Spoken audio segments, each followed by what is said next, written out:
Um excelente dia. Deus abençoe você, seu lar, sua família. Esteja a bondade de Deus junto contigo no dia de hoje e por onde tu passares. Seja uma bondade de Deus para as pessoas também, em nome de Jesus. Amém? Deus venha operar maravilhas.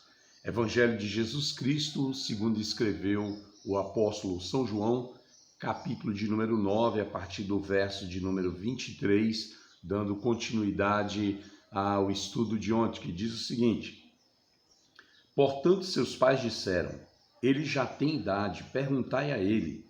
Então chamaram novamente o homem que fora cego e lhe disseram, dá glória a Deus, nós sabemos que esse homem é um pecador.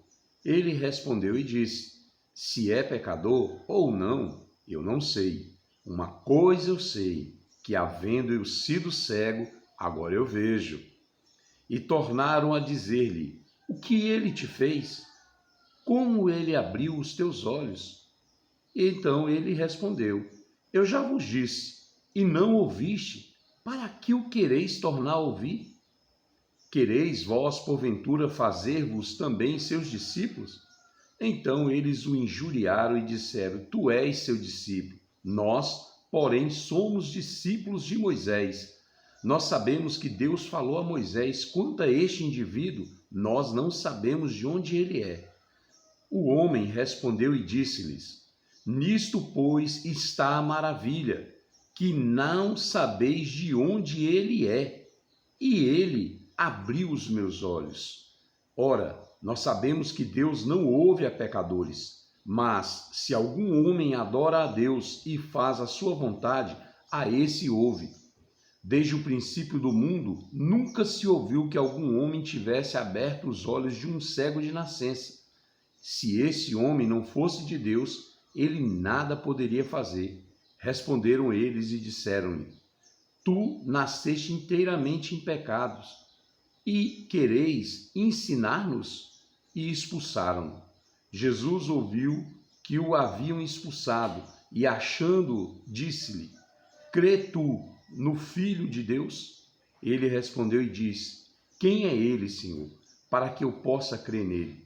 E Jesus lhe disse, tu já o tens visto, e é ele que fala contigo.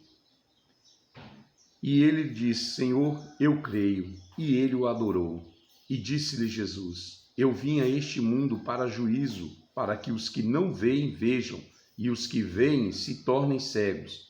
E alguns dos fariseus que estavam com ele, ouvindo essas palavras, disseram-lhe, nós também somos cegos? Disse-lhe Jesus, se fosseis cegos, não teríeis pecado. Mas, como agora dizeis, nós vemos, portanto, o vosso pecado permanece. Os homens ainda estão indignados, com a cura que aconteceu, um milagre maravilhoso na vida daquele homem. Nós sabemos que, como há um ditado antigo, diz que todo mundo não quer te ver mal, mas não quer ver melhor do que ele.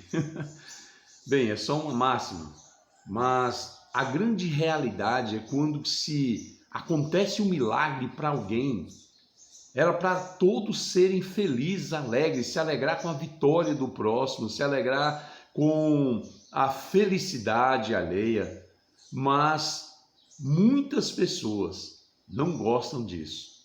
Em especial no caso aqui dos fariseus, dos saduceus, daqueles religiosos daquela época, estavam indignados, porque Jesus estava colocando em xeque as suas posições com os milagres. Jesus estava colocando em questionamento seus ensinamentos, porque os ensinamentos daqueles homens eram simplesmente palavras.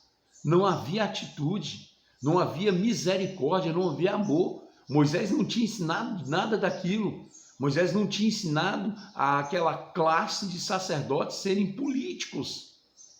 Moisés estava ensinando a verdade e ainda profetizou dizendo que alguém maior do que ele viria.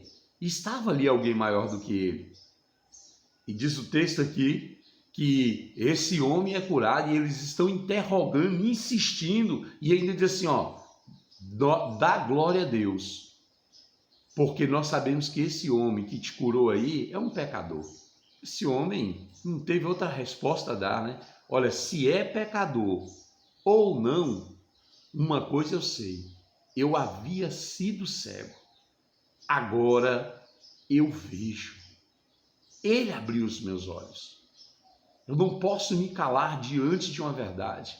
Ser testemunha de Jesus é isso, reconhecer o que ele fez por mim na cruz do Calvário, de onde ele me libertou, de onde ele me tirou e me colocou. Como disse o salmista Davi, ele me tirou de um lago de chorco, de lodo, de toda a podridão, colocou os meus pés firmes numa rocha e um novo cântico nos meus lábios. É isso que o Senhor fez por cada um de nós. E nós temos que sermos suas testemunhas. Não é porque ele deu um carro, uma casa, nada disso. Sermos testemunha pelo grande milagre que ele nos deu. Primeiro, da vida. E o segundo, maior ainda, da vida eterna. E diz aqui o texto que eles insistiram tanto que esse homem teve que dizer para eles: olha, nós temos a certeza como ele abriu os meus olhos. Eu já falei para vocês. Vocês não querem me ouvir de maneira nenhuma. Vocês estão querendo ser discípulo dele? Aí eles ficaram injuriados e disseram: olha, rapaz, nós somos discípulos de Moisés, tu que és discípulo dele, né? Moisés nos ensinou a lei e nós sabemos de onde ele é. E aí o homem falou algo muito maravilhoso. O homem responde dizendo assim, ó: nisto, pois, está a maravilha. Nós não sabemos, né? Vocês não sabem de onde ele é. Deus não ouve a pecador, mas Deus ouve aquele que o adora, aquele que é sincero, aquele que o segue. E desde o princípio do mundo nunca se tinha ouvido falar de um milagre dessa natureza.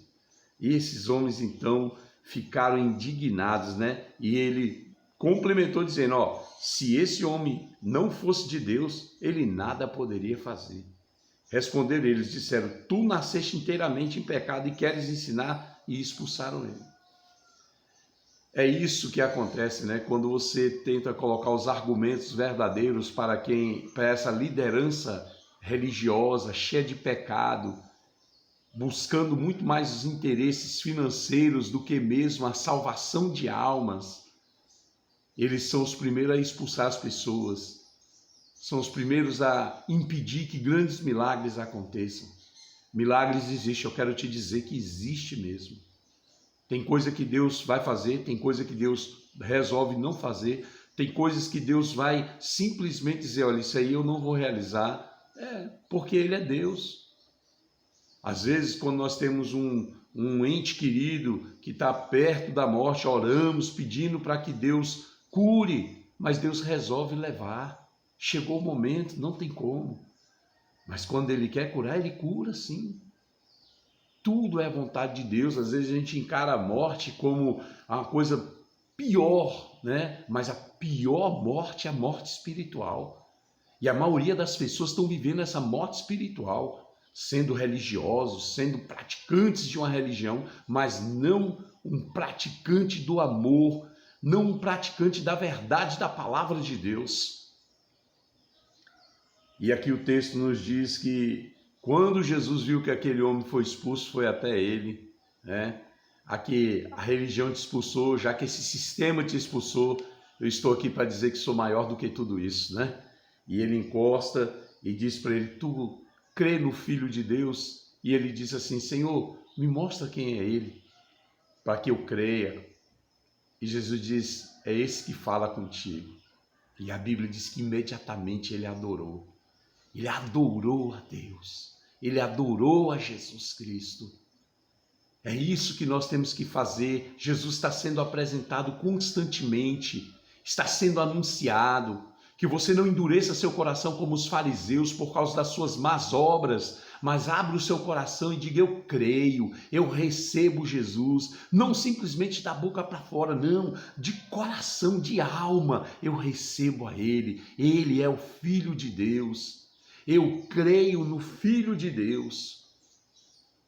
E aqueles homens ainda insistiram porque ficaram vendo a conversa de Jesus com aqueles antigamente cego, agora o homem que enxerga, um homem que é testemunha verdadeira, um milagre vivo ali na frente deles. Diz assim, olha, Jesus pega e fala assim, se vocês fossem cegos, vocês não teriam pecado nenhum. Agora vocês dizem que enxerga e na verdade são grandes pecadores porque não querem enxergar a verdade de Deus. Está cheio de gente que mesmo vendo é cego, porque está na sua frente a verdade da vida, que é Jesus. Está na sua frente todos os acontecimentos aí notórios aos olhos de quem tem percepção. E se você se fizer com uma pessoa que parece que não está entendendo, porque o seu pecado é tão grande que você quer viver e continuar nele, essa é a maior cegueira. É o homem não arrepender dos seus pecados. Arrependa-te hoje mesmo. Confesse Jesus como Senhor e Salvador de sua vida. E você enxergará verdadeiramente a vida como ela é. Pai, nós oramos nesta manhã agradecidos de todo o coração, porque abriste os nossos olhos e enxergamos a verdade da tua palavra, não o sistema da religião que coloca regras para homens, não, a verdade do amor. O amor que podemos viver e ser felizes com esse amor, amando as pessoas, vivendo com elas com toda a harmonia pelo poder do teu Espírito Santo. Bondoso Deus e amado Pai, abençoa o dia de todas as pessoas. Hoje aqui em Paulo Ramos, Maranhão, no Brasil, no mundo inteiro, pedimos a cura, o milagre, sempre, em o nome de Jesus. Amém. Abra os olhos e receba Cristo como Senhor e Salvador de sua vida. Deus te abençoe no dia de hoje.